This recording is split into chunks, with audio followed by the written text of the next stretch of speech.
Shalom. Puji nama Tuhan.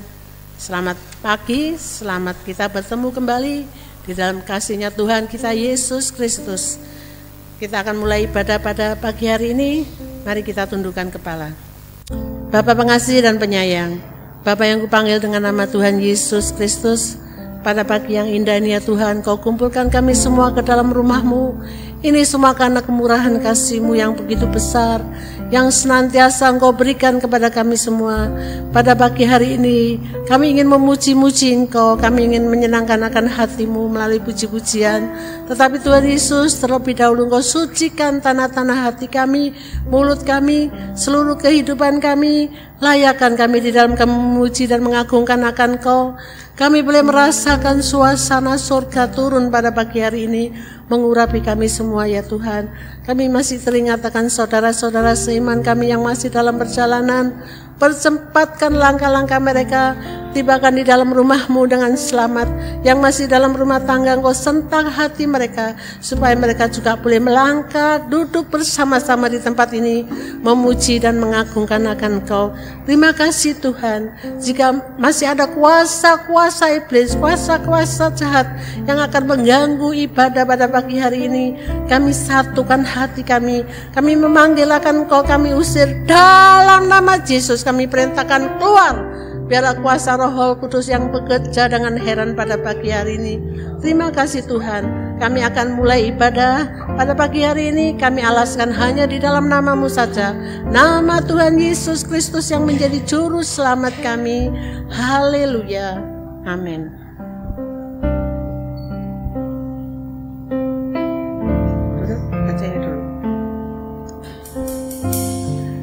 Sebelum kita mulai puji-pujian, kami mengundang Bapak Ibu dan saudara-saudara untuk bangkit berdiri.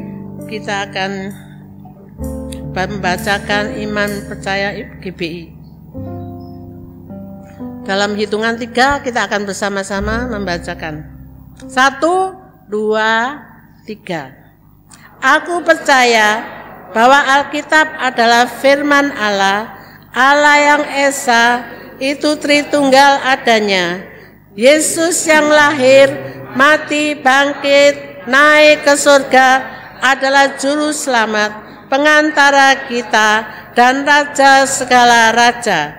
Manusia berdosa harus bertobat dan beriman agar diampuni, dibenarkan dan dilahirkan baru, lalu dibaptis secara selam dan hidup suci. Bahasa roh adalah tanda awal baptisan Roh Kudus.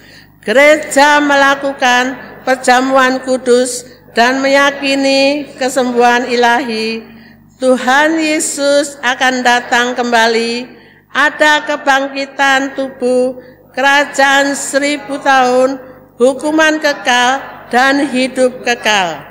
Amin. Silakan duduk. Kita akan pujikan Ku Sanjung Kau di tempat tinggi.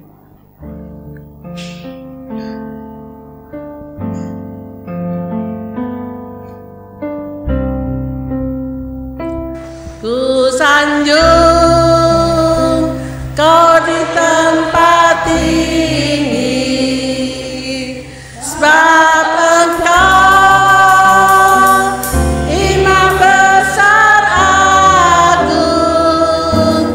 Ku sanjung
Tuhan Yesus Kristus. Haleluya.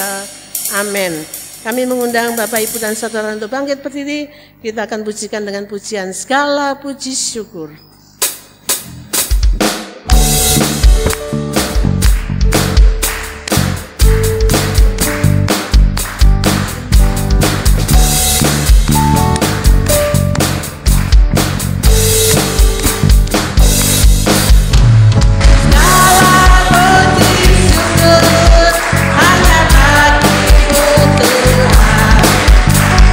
Sebab Kau yang layak dipuja.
hari ini semua merasa berbahagia?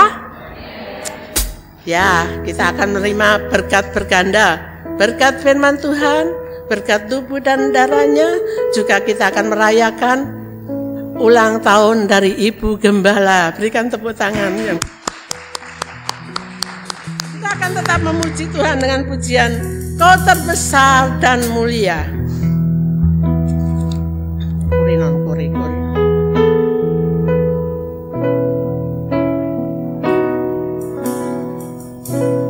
Kau terbesar dan mulia, ajaib semua perbuatanmu. Kau terbesar dan mulia, biarlah semua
mendengarkan ya.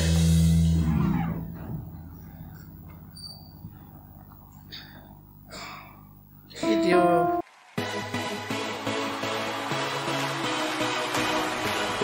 Shalom hamba-hamba Tuhan GBI.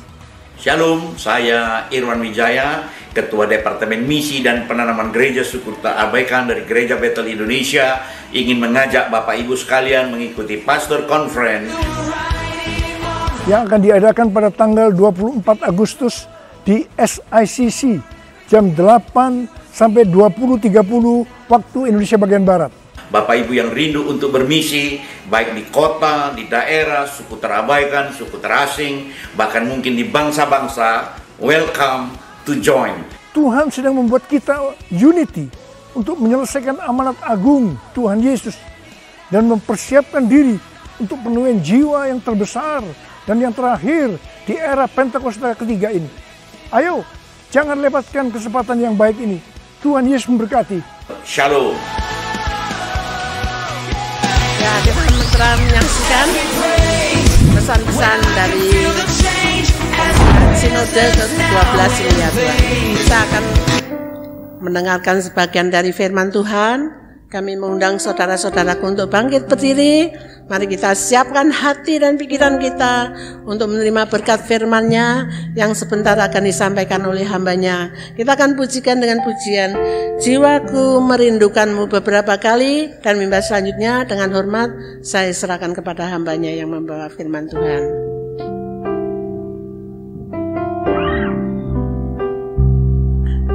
jiwaku merindukanmu, ya Allah yang hidup. Jiwaku haus kepadamu, ya Allah yang hidup. Ku merindukanmu, ya Allah yang hidup. Jiwaku haus kepadamu, ya Allah yang hidup. Ku bersyukur kepadamu,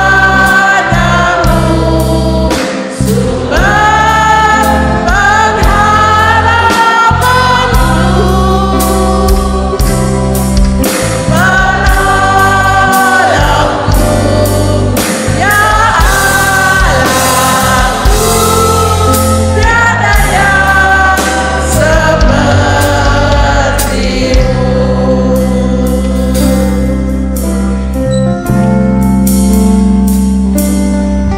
Jiwaku merindukanmu,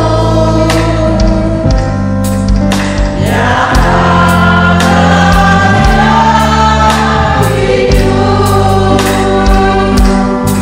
Jiwaku haus kepadamu, ya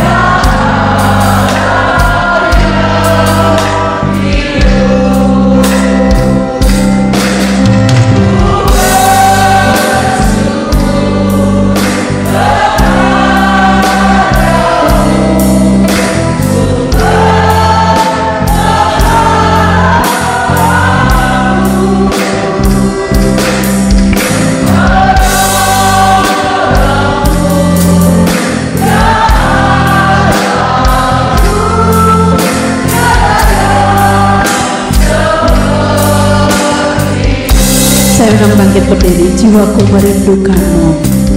Haleluya Yesus.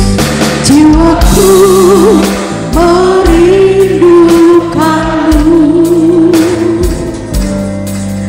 ya Allah yang hidup. Jiwaku haus kepadamu, ya Allah yang hidup. Bersyukur, bersyukur kepadamu,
Tuhan Yesus.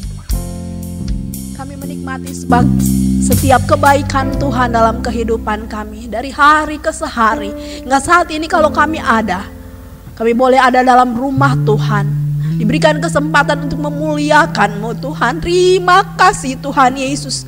Anugerah Tuhan bagi kehidupan kami rasakan sampai saat ini. Terima kasih Tuhan Yesus. Kami bersyukur buat kasih setia Tuhan yang tidak pernah habis-habisnya dalam kehidupan ini. Terpujilah nama-Mu Tuhan Yesus. Bentar kami akan mendengar kebagian dari firman-Mu. Berfirmanlah sebab kami siap mendengar Tuhan. Suci kuduskan setiap pribadi, lepas pribadi kami dengan kuasa darah-Mu ya Tuhan. Hingga cacat, noda dan celah kami Tuhan Yesus tersembunyi ya Tuhan di balik darah-Mu ya Tuhan, tertutup dengan darah-Mu, karena hanya dengan darah Yesus saja yang melayakkan kami masuk lebih dalam hadirat-Mu, menikmati indahnya hadirat Tuhan. Terima kasih Tuhan Yesus, memberkati setiap kami yang ada ya Tuhan Yesus, yang sudah memainkan musik, yang melayani dengan pujian penyembahan, bahkan yang singer ya Tuhan.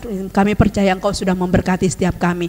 Tiba saatnya Tuhan Yesus, biarlah Engkau berfirman, pakai hamba-Mu hanya alat ya Tuhan Yesus. Biar Engkau Allah yang berkuasa memakai hamba-Mu ini. Terima kasih Tuhan Yesus. Setiap hati dan pikiran kami yang sia-sia ya Tuhan, atau apapun yang masih mengganggu, mengalihkan perhatian kami dari firman-Mu, pada saat ini kami bersehati di dalam nama Tuhan Yesus Kristus. Enyahlah segala tipu muslihat iblis dalam nama Yesus. Kuasa Allah saja yang boleh bekerja dalam kehidupan kami pribadi lepas pribadi. Dalam nama Yesus kami siap mendengar firman Tuhan. Haleluya. Amin. Silakan duduk. Shalom Bapak Ibu Saudara. Puji nama Tuhan. Kita bersyukur kepada Tuhan masih diberikan kesempatan untuk ada dalam rumah Tuhan. Terima kasih untuk kesempatan ini. Saya diberikan kesempatan kembali untuk melayani Bapak Ibu Saudara dengan kebenaran firman Tuhan. Terima kasih kepada gembala, bahkan semua pengurus yang ada di tempat ini. Kita akan melihat Alkitab kita di dalam Mazmur pasal yang ke-19.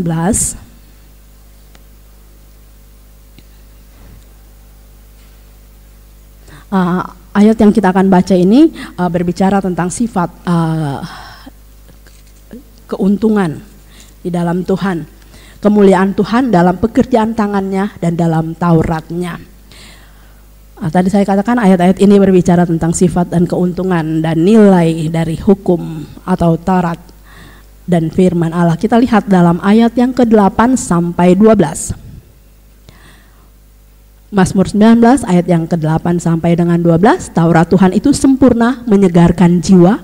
Peraturan Tuhan itu teguh, memberikan hikmat kepada orang yang tak berpengalaman. Titah Tuhan itu tepat, menyukakan hati. Perintah Tuhan itu murni, membuat mata bercahaya. Takut akan Tuhan itu suci, tetap ada untuk selamanya. Hukum-hukum Tuhan itu benar, adil semuanya. Lebih indah daripada emas, bahkan daripada banyak emas tua. Dan lebih manis daripada madu, bahkan daripada madu tetesan dari sarang lebah. Lagi pula, hamba-Mu diperingatkan oleh semuanya itu. Dan orang yang berpegang padanya mendapat upah yang besar. Puji nama Tuhan. Taurat Tuhan itu sempurna. Ini dikatakan di dalam ayat yang ke-8 bagian pertama, bagian A. Taurat Tuhan itu sempurna, menyegarkan jiwa. Apa saja yang tertulis dalam Taurat yang sempurna itu? Kita melihat di sini di ayat yang selanjutnya dikatakan peraturan Tuhan itu teguh. Jadi di dalam Taurat Tuhan itu ada peraturan Tuhan, ada perintah Tuhan, ada titah Tuhan, ada ada titah Tuhan yang tepat, dan titah Tuhan, ada perintah Tuhan dan hukum-hukum Tuhan. Kita lihat Taurat Tuhan adalah, kalau kita lihat Taurat Tuhan itu istilah umum pernyataan kehendak Allah yang membawa hubungan yang benar antara kita manusia dengan Tuhan. Itu Taurat yang diberikan pada waktu itu. Peraturan Tuhan itu adalah firman Allah sendiri. Firman Allah yang benar, bukan firman Allah yang dipalsukan. Dan titah Tuhan itu adalah peraturan-peraturan tertentu mengenai hidup benar. Itu titah Tuhan. Perintah Tuhan itu tentunya perintah Tuhan itu berasal dari sumber yang benar, yaitu terang, yang menuntun setiap kita yang percaya kepada Yesus, orang percaya kepada jalan, membawa kepada tetap untuk berada di dalam jalannya Tuhan itu. Tanggapan dari perintah Tuhan yang benar ini kita melihat adalah takut akan Tuhan. Ini kalau tanggapan yang benar dari perintah Tuhan ini, yaitu kita menjadi takut kepada Tuhan. Dan hukum-hukum Tuhan itu hukum-hukum yang mengatur kehidupan sosial yang mendatangkan keadilan dan kebenaran. Ini adalah Taurat Tuhan. Saya tidak akan membahas tentang Mazmur ini atau ayat-ayat ini dari Mazmur 19 ayat 1 sampai dengan ke-10, tetapi kita akan melihat ayat yang Mazmur 19 ayat yang ke-12 bagian A. Di sini dikatakan, lagi pula hambamu diperingatkan oleh semuanya itu. Di sini kita melihat bahwa Raja Daud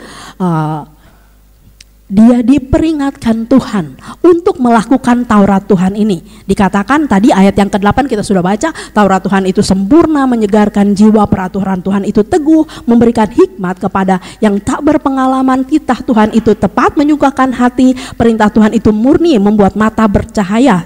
Saya tidak akan membahas semua itu, tetapi kita melihat di sini bagaimana Raja Daud yang mempunyai hubungan yang dekat dengan Tuhan, dia saja mendapat peringatan dari Tuhan untuk melakukan Taurat Tuhan ini. Walaupun di dalam kita melakukan firman Tuhan, banyak sekali terdapat kekurangan di sana dan di sini. Tetapi di sini ketika kita diperingatkan, maka tentunya Tuhan mau supaya kita tetap berada di dalam jalan Tuhan. Pada ayat ini Raja Daud menulis bahwa Tuhan memperingatkan Daud, sehingga hamba Tuhan ini Raja Daud ini dapat berkata Taurat Tuhan, peraturan Tuhan, titah, perintah, dan hukum-hukum Tuhan di dalam Mazmur 19 ayat 8 sampai dengan ke-10. Semuanya yang Tuhan ingatkan pada Raja Daud juga diingatkan bagi saya dan saudara pada pagi hari ini. Orang-orang yang percaya kepada Tuhan, orang-orang yang mengambil Yesus sebagai Tuhan dan Juru Selamat, tidak luput dari peringatan-peringatan ini. Pada waktu 2 minggu yang lalu saya sudah berbicara tentang nasihat Tuhan di dalam Ibrani, tentang nasihat Tuhan kepada kita seperti seorang ayah terhadap anak. Dan waktu kemarin minggu lalu kita juga mendengar firman Tuhan bahwa kenali Allah dengan benar. Jangan sampai kita mengenal Allah tetapi Tuhan sendiri tidak mengenal kita. Dan kalau pagi hari ini kita melihat di sini dalam ayat yang ke-12 dari Mazmur pasal 19 ini, bagaimana di sini dikatakan, lagi pula hambamu diperingatkan oleh semuanya itu, dan orang yang berpegang padanya mendapat upah yang besar. Saudara, ini bukan janji palsu ya. Orang yang berpegang kepada Taurat Tuhan itu, terhadap titah, terhadap peraturan Tuhan itu, terhadap titah Tuhan itu, terhadap perintah Tuhan, terhadap hukum-hukum Tuhan, di sini dikatakan orang yang berpegang padanya mendapat upah yang besar. Jadi orang yang berpegang kepadanya mendapat upah yang besar. Tidak dikatakan bahwa orang yang semaunya aja, kalau ada waktu ya berpegang, kalau enggak ya tinggalin. Tetapi di sini orang yang berpegang kepadanya, orang yang berpegang pada hukum-hukum itu tadi dari Taurat Tuhan tadi mendapat upah yang besar. Kalau kita melihat, jadi ada upah yang besar bila kita orang-orang percaya berjalan melakukan firman Tuhan dalam kehidupan seharian kita. Ada jenis upah yang Tuhan berikan, ada jenis-jenis upah yang Tuhan berikan ketika kita tetap berpegang pada firman Tuhan itu. Kalau kita melihat di dalam contoh di dalam firman Tuhan, kalau kita melihat di dalam Ibrani, bagaimana Musa di situ dikatakan dia lebih memilih untuk percaya kepada Allah daripada menganggap dia adalah putra Firaun. Kalau kita melihat di dalam Ibrani pasal yang ke-11 ayat yang ke-26, saya akan bacakan dari ayat yang ke-24. Di sini dikatakan, karena iman maka Musa setelah dewasa menolak disebut anak putri Firaun, karena ia lebih suka menderita sengsara dengan umat Allah daripada untuk sementara menikmati kesenangan dari dosa. Ia menganggap penghinaan karena Kristus sebagai kekayaan yang lebih besar daripada semua harta Mesir, sebab pandangannya ia arahkan kepada upah. Bagaimana Musa sendiri? Kalau dilihat putri Firaun berarti dia bukan orang yang sembarangan. Dia mempunyai segala fasilitas karena dia ada di dalam kerajaan, karena ada di bawah penguasaan Firaun. Tetapi di sini dikatakan dengan jelas di dalam Ibrani pasal yang ke-11 bagaimana Musa dia meninggalkan semua itu. Ayat yang ke-25 di sini dikatakan ayat yang ke-25 karena ia lebih suka menderita sengsara dengan umat Allah daripada untuk sementara menikmati kesenangan dari dosa. Musa meninggalkan semuanya itu, dan ayat yang ke-26 di sini dikatakan ia menganggap penghinaan karena Kristus sebagai kekayaan yang lebih besar daripada semua harta Mesir, sebab pandangannya ia arahkan kepada upah. Mana ada hidup sengsara, ada upah. Itu secara jasmani. Itu secara nyata kita kelihatan. Tetapi Tuhan menjamin seperti ayat yang pokok kita tadi di dalam Mazmur pasal 19 ayat yang ke-12, bagaimana di situ dikatakan dan orang yang berpegang padanya mendapat upah yang besar. Contoh tadi kita sudah melihat Musa tidak menganggap kekayaan Mesir itu sebagai harta yang dapat dia nikmati selama-lamanya, tetapi dia mengarahkan pandangannya, kehidupannya kepada upah yang akan dia terima dari percaya kepada Allah, dari bersama-sama dengan umat Allah walaupun dia harus sengsara.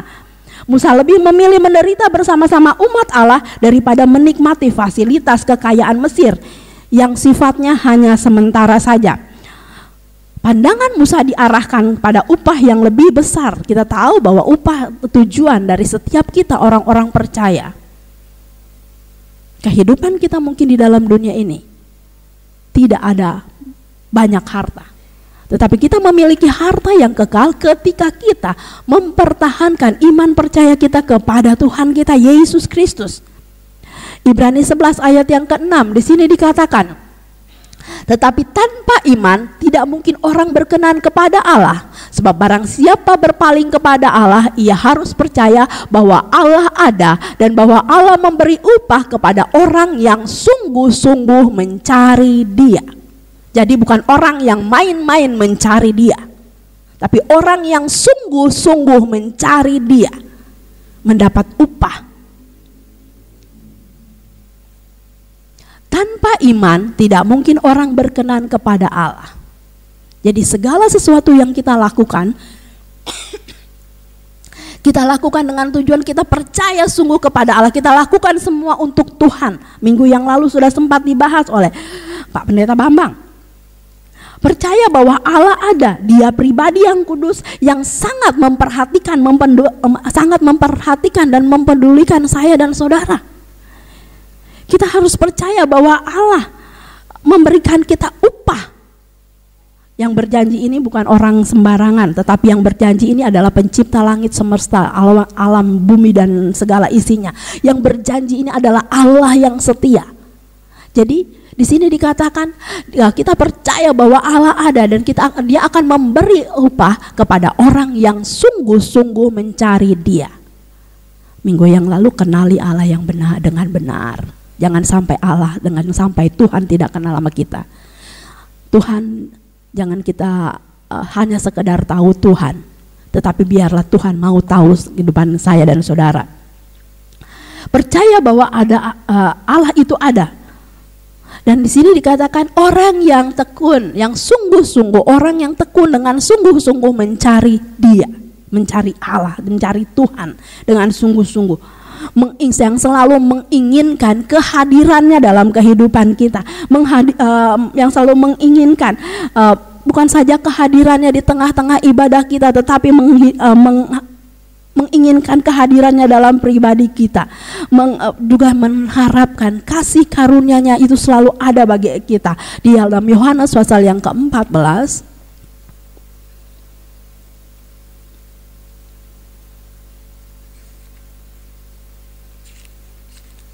Yohanes pasal yang ke-14 ayat yang ke-21.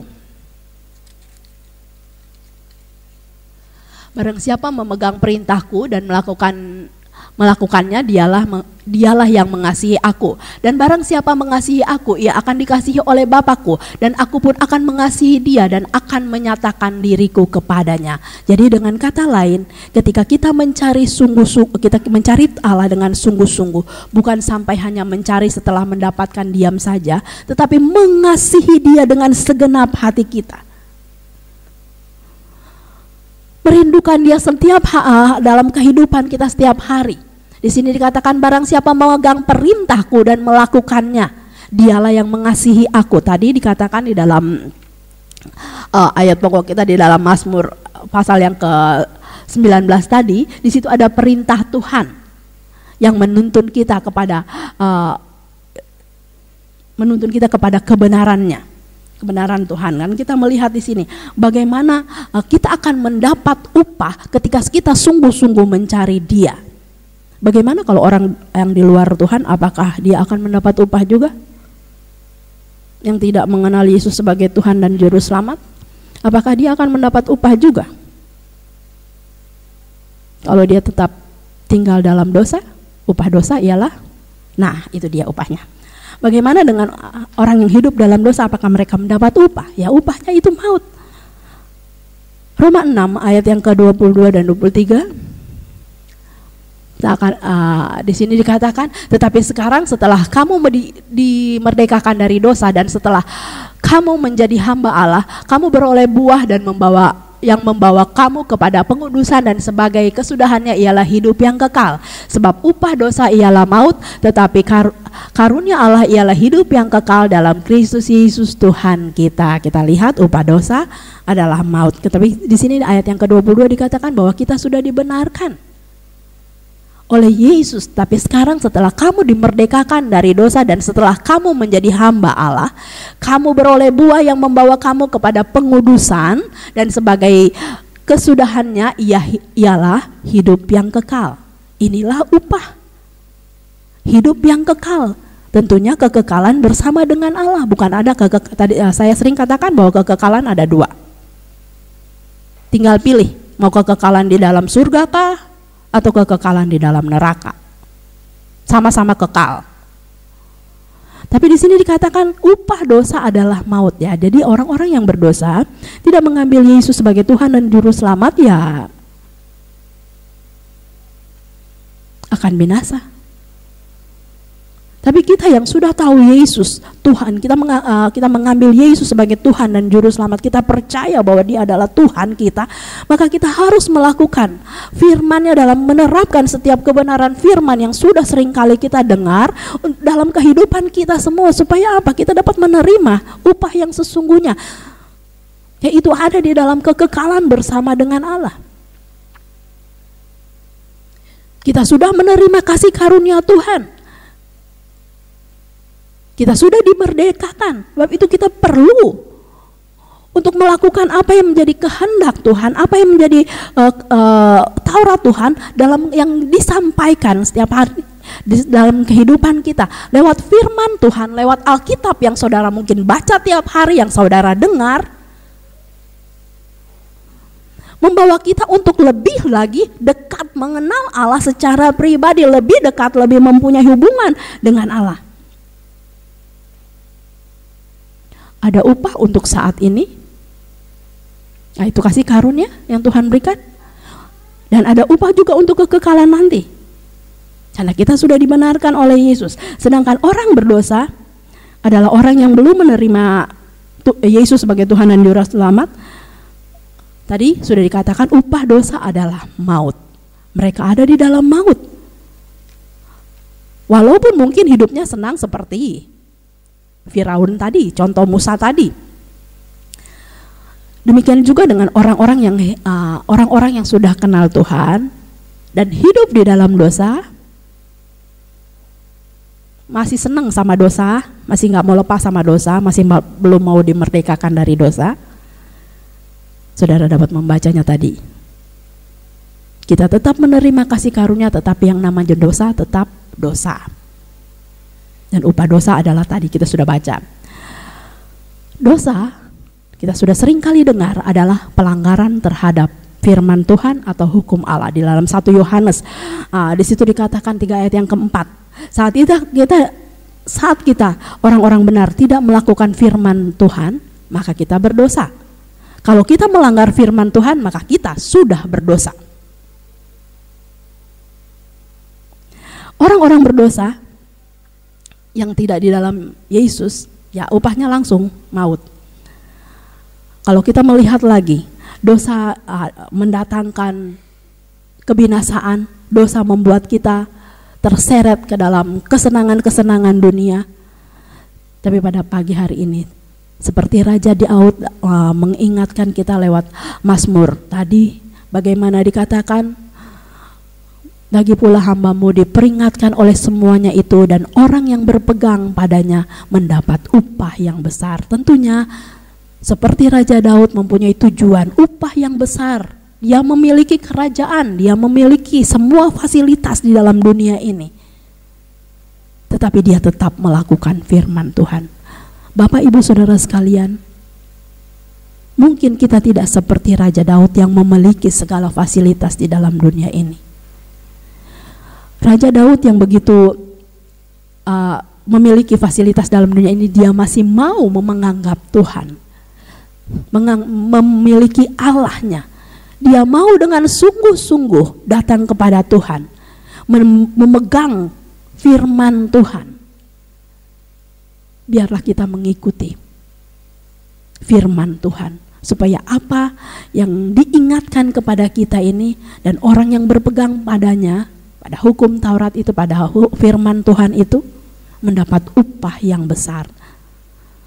Karena upah, maka kita juga melihat bukan saja Musa, tetapi juga karena upah. Seringkali karena ada upah yang diiming-imingin upah, seperti Bileam, dia mengikuti supaya mengutuk umat Tuhan. Maka di situ kita melihat Tuhan tidak berkenan kepadanya. Kita melihat saja, kita lihat di dalam satu pasal di dalam Yudas. Yudas memang cuma satu pasal. Yudas 1 ayat 11.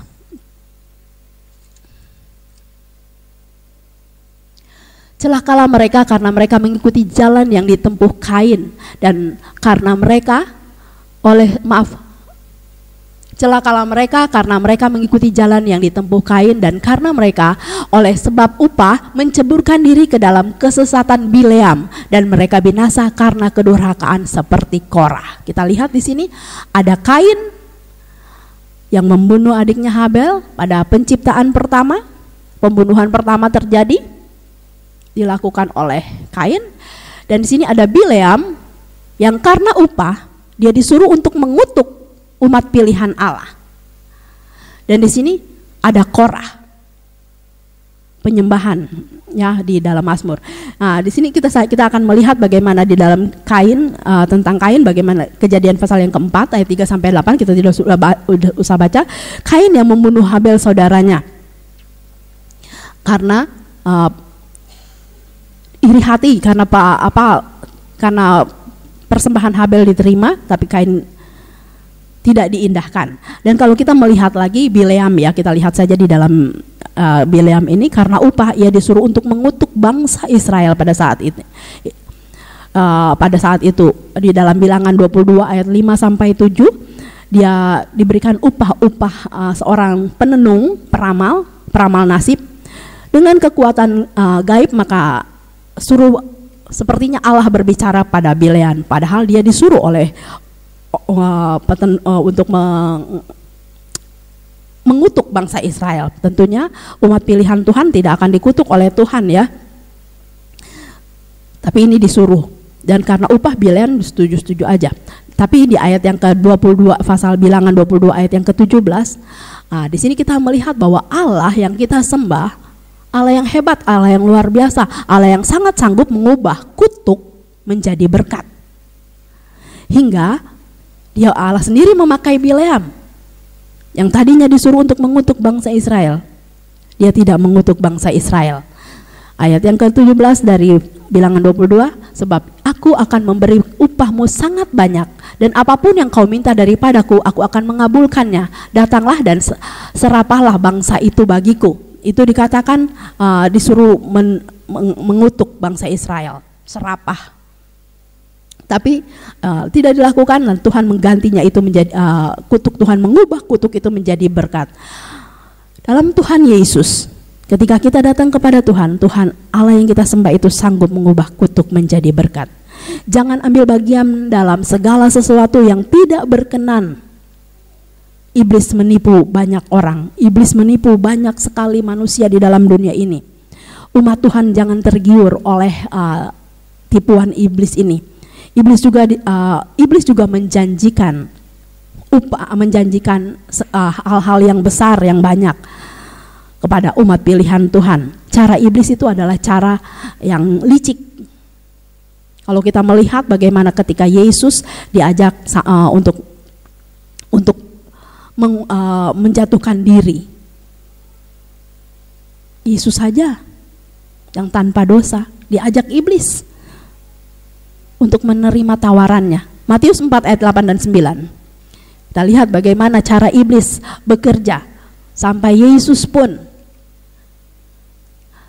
Matius 4 ayat 8 dan 9, dan iblis membawanya pula ke atas gunung yang sangat tinggi dan memperlihatkan kepadanya semua kerajaan dunia dengan kemegahannya, dan berkata kepadanya, semua itu akan kuberikan kepadamu jika engkau sujud menyembah aku. Ini cara iblis. Hati-hati dengan tawaran-tawaran yang besar itu. Tawaran yang besar itu bisa datang dari kuasa kegelapan juga. Sedangkan Yesus saja dicobai, apalagi saya dan saudara ya. Kita melihat di sini bagaimana cara iblis datang kepada Yesus. Dia minta Yesus untuk menyembah dia, tapi Yesus menghardiknya. Cara kerja Allah dengan cara kerja iblis berbeda. Kalau cara kerja Allah kita dapat melihat di dalam Matius 20 ya, bagaimana tentang orang-orang upahan, kerja dulu baru dapat upah. Apapun yang kita lakukan di dalam Tuhan pasti ada upahnya, sebab Tuhan memperhitungkan semua apa yang kita kerjakan baginya, baik yang kita kerjakan secara terang-terangan maupun kita diam-diam. Tuhan memperhitungkan semua itu. Di dalam firman Tuhan yang kita baca ini, kita melihat bagaimana dalam Mazmur 19 ayat yang ke-12, lagi pula hamba-Mu ini diperingatkan oleh semuanya itu, dan orang yang berpegang padanya mendapat upah yang besar. Mari Bapak Ibu Saudara sekalian, kita mau dengar-dengaran, kita mau turuti apa yang menjadi kehendak firman Tuhan. Kita mau kembali melihat bahwa Tuhan Allah yang kita sembah itu Allah yang mulia, Allah yang besar. Firman Tuhan itu kadang-kadang datang menegur dan menghantam kita, sebab kadang-kadang kita tidak memperhatikan firman Tuhan. Firman itu menegur kita. Ibrani pasal yang waktu yang lalu, bagaimana kita disuruh Tuhan menasehati kita seperti anak-anak. Tuhan menghajar, menyesah kita ketika kita mulai menyimpang, karena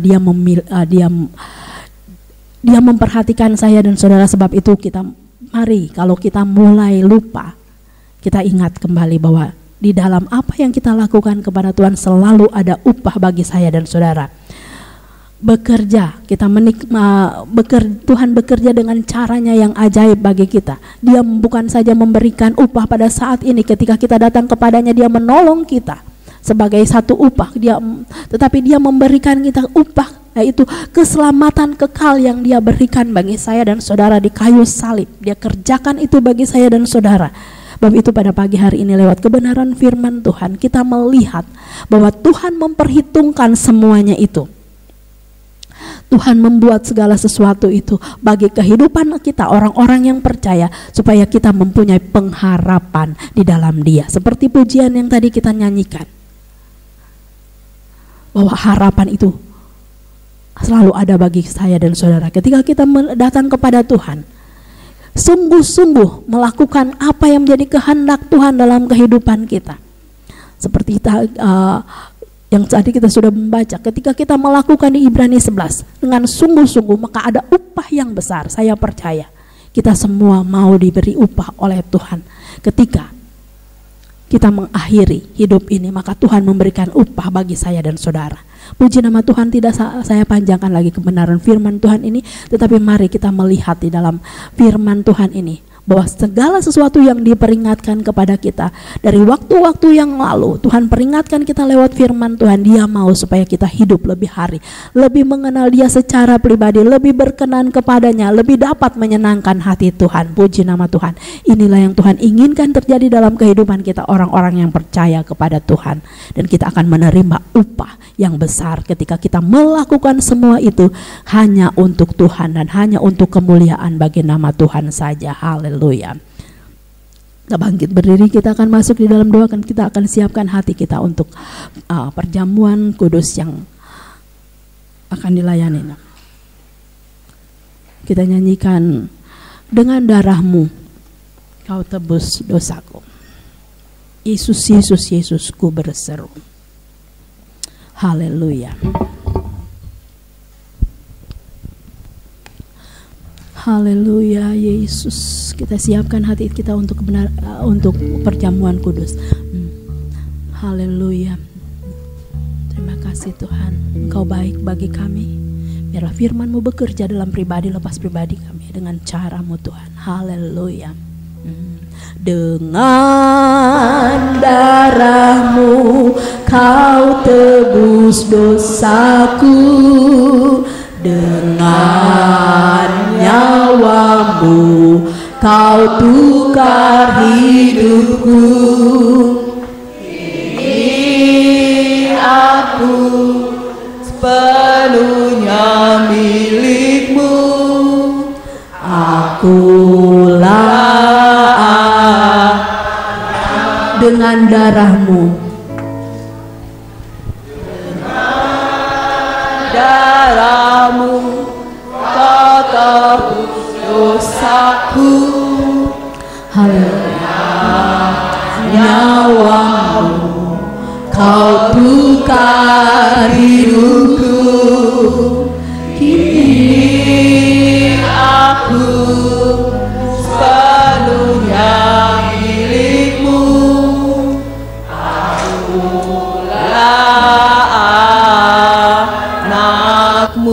Bapak Ibu Saudara sekalian, ketika kita diakui sebagai anak, maka peringatan Tuhan ini, nasihat-nasihat Tuhan juga berikan bagi saya dan saudara. Sebab itu, marilah kita melakukan firman Tuhan yang kita sudah dengar, kita sudah baca dengan setia kepada Tuhan, supaya kita menerima upah yang Tuhan janjikan itu bagi pribadi lepas pribadi kita. Dengan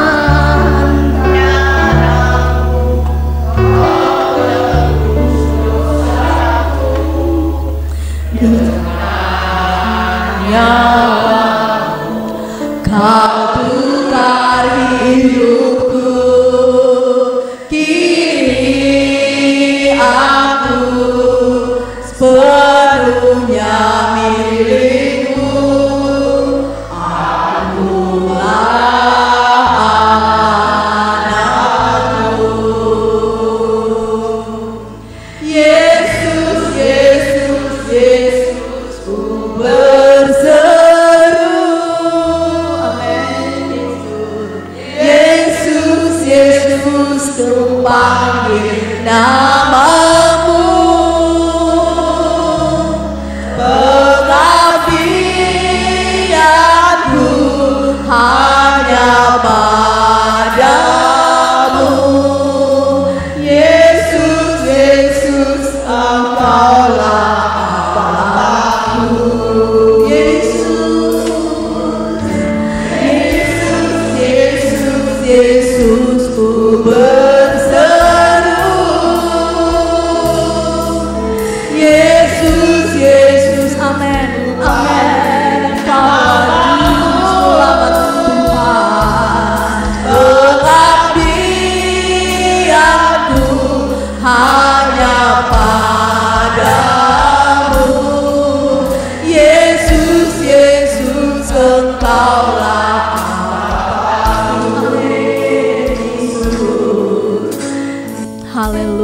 Haleluya. Terima kasih Tuhan Yesus buat kebenaran firman-Mu yang sudah kami dengar di pagi hari ini.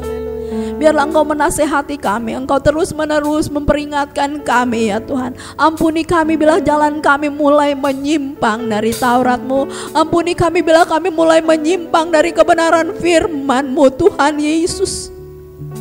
Tarik kami kembali ya Tuhan Yesus lewat kebenaran firman yang sudah kami dengar ya Tuhan. Biar firman-Mu itu hidup dalam kehidupan kami. Firman-Mu itu bekerja dalam kehidupan kami. Hingga kami boleh melihat sebagaimana Musa memandang upah yang besar daripada-Mu. Kami pun memandang kepada-Mu ya Tuhan bahwa ada upah yang tersedia. Ketika kami dengan sungguh-sungguh hati melakukan kebenaran firman itu. Menerapkan setiap kebenaran firman itu dalam kehidupan kami. Terima kasih Tuhan Yesus. Ampuni kami ya Tuhan bila melakukan hal-hal yang tidak berkenan. Ubahkan kami ya Allah Roh Kudus. Singkapkan setiap firman-Mu dalam pribadi lepas pribadi kami ya Tuhan. Lebih dan lebih lagi supaya kami dapat mengiring Engkau ya Tuhan Yesus dengan benar ya Tuhan. Mengenali pribadi-Mu Allah yang benar dalam kehidupan kami ya Tuhan Yesus. Berdiam dalam pribadi lepas pribadi kami. Terima kasih Tuhan Yesus. Bekerjalah lewat firman-Mu ini dalam kehidupan kami ya Tuhan.